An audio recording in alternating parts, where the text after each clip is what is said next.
$47 billion investment to revolutionize this Why Norway is road, insanely the E39, well designed. and turn it into an engineering masterpiece. When completed, Ej.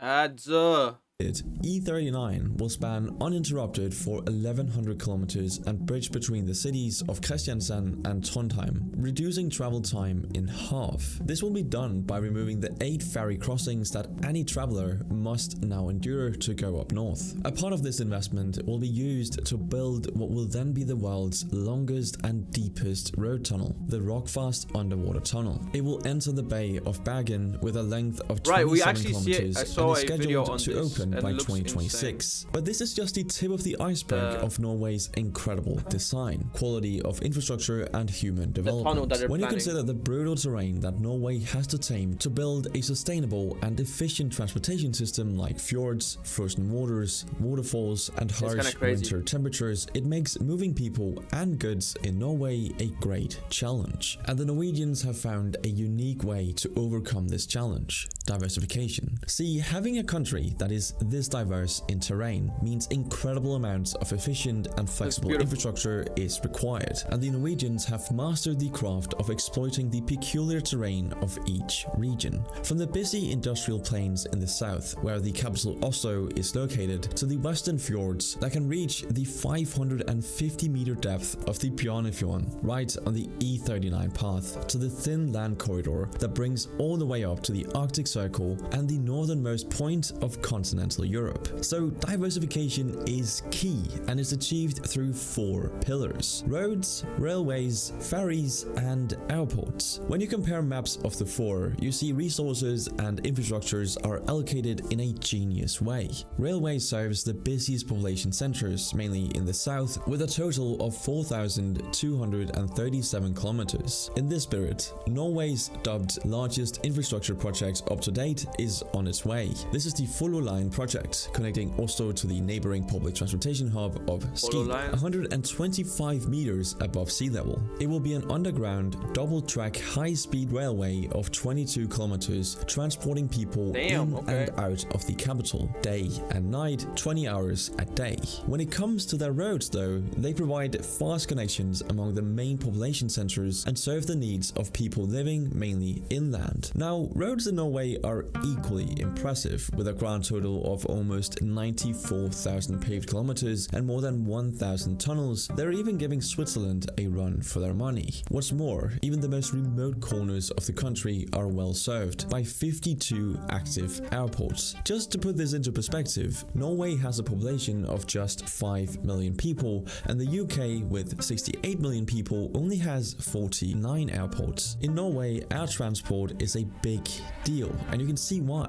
When looking at the breathtaking landscapes as you approach the Arctic Circle and the sheer size of the country, a great number of airports are necessary. Just consider this. Among the 11 busiest airline passenger routes in Europe, Norway holds 4. They all depart from Oslo toward Trondheim, Bergen, Stavanger and Tromsø. But of course, the most iconic means of transport in Norway is the ferry, sailing through the steep fjords of the western coast on the Norwegian Sea. See, nearly half the population of Norway lives on that coast, and a fourth of Norwegians living north of Trondheim are heavily dependent on maritime transport, especially for freight transportation of food and various goods. Over 700 ports with 32 major hubs constellate the thousands of fjords that make up the coastline. Each of these transportation networks is impressive per se, but the true ace up Norway's sleeve is flexibility achieved through diversification. Norway's terrain is very diverse, and people have very different needs when it comes to moving passengers and goods. With a country like this, it doesn't make sense to just put your bets on a single horse. I mean, this is a population density map of Norway. It's not particularly dense. Let's compare this with the distribution of railways, roads, ferries, and airports. Trains connect the main cities of the southern plateau, with great insistence on the capital city,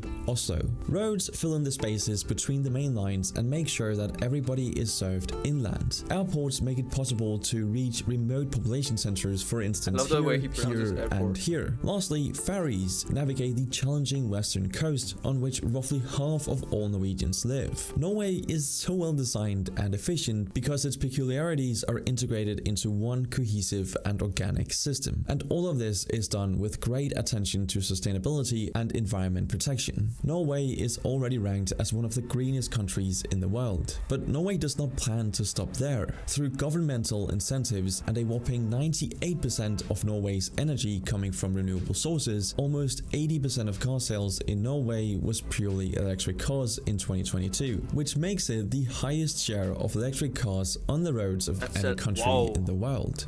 Water, I don't really like electric cars. Public transportation in Oslo has set a goal to make Norway's capital's transportation grid completely emission-free by 2028. But it's not just Oslo or the other major cities of the country.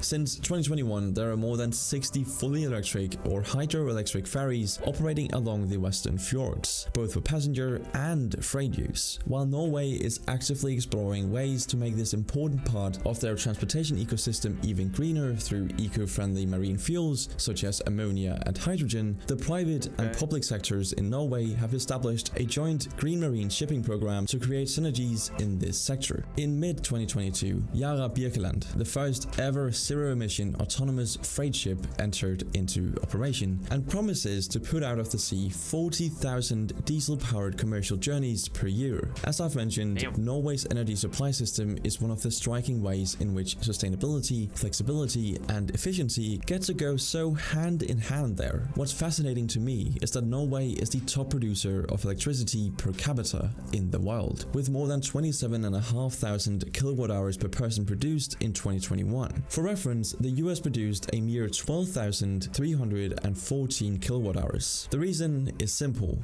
Norway is one of the biggest consumers of electricity per capita in the world. And as you might expect, to power such an efficient and well-connected country in such harsh geographical conditions, you need a ton of electricity. And amazingly, 98% of Norway's energy is completely green. 88% of this comes from Norway's water sources through 1,681 hydropower plants and an impressive 10% from wind power. Seem to be However, really a great country's infrastructure does not only take place on Earth. Did you know that Norway was the first non-English speaking country to be connected to the net via the US-based ARPANET framework? Well, since 1999, Norway has generally been regarded as having one of the most developed telecommunications infrastructures in the world, ranging from the quality of phone signal and usage to the share of people actively using online services. This all comes from the context of the Norwegian government pledging to make access to media and the internet even more open and efficient by becoming one of the leading countries in the adoption of AI technology. The way Norway can actually do this, though, is the interesting part, as it has to do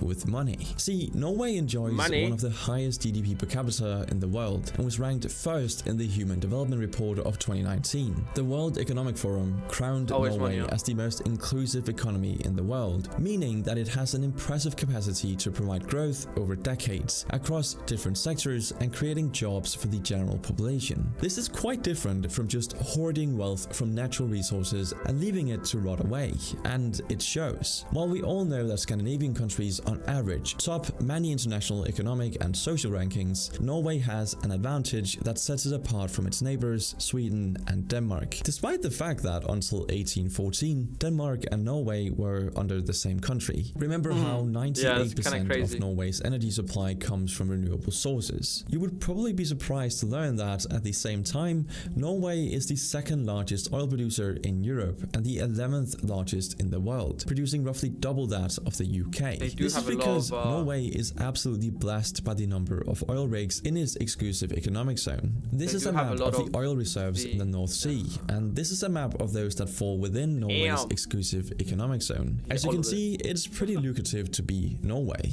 But Norway is not using this oil themselves. Oh no. See, the Norwegian government devised a grand plan to find a better use for the Norwegian oil reserves than just exploiting it for immediate consumption. And Norway is unique in choosing not to consume the oil it digs up from the sea, at least primarily, as the barrels of oil are instead sold and the money generated is invested in very long-term, when you have a lot of it, plans to pay for why give it infrastructures and social cheaper services. to your people? When oil was Sell it first for discovered to in the people North that Sea don't in have it. 1969, Norway set up the Government Pension Fund Global, which grew to become Makes the sense, largest sovereign wealth fund in the world and went well beyond fully funding the country's pension plan. The revenues from the oil extraction are invested in foreign companies and banks, generating an array of assets amounting to more than $1 trillion today. This huge patrimony funds a good portion of Norway's public expenditure, from pensions to social services and subsidies, to investments for harnessing its wild nature and powering Norway's incredible transportation grid. Being one of the largest oil producers in the world that benefits from its oil reserves while managing to build an environmentally friendly society is frankly genius. And this process has just recently got a new important step, as in 2021 the wealth fund officially sold out all shares held in oil and gas investments in a plea to support fully green policies. I think it's important to remember that Norway started off with very rough conditions, and before the discovery of oil, the country looked like this and had a GDP among the lowest in Europe. We learned Yet quite a the lot about discovery of Norway oil recently. didn't corrupt them, like we've seen in other oil-rich nations. So Norway's journey to becoming incredibly well designed is an interesting one. But that's it for this video. Thank you for watching. Hey chat, amazing video. Check it out. I'm gonna paste the link in here. Go check it out. Great video.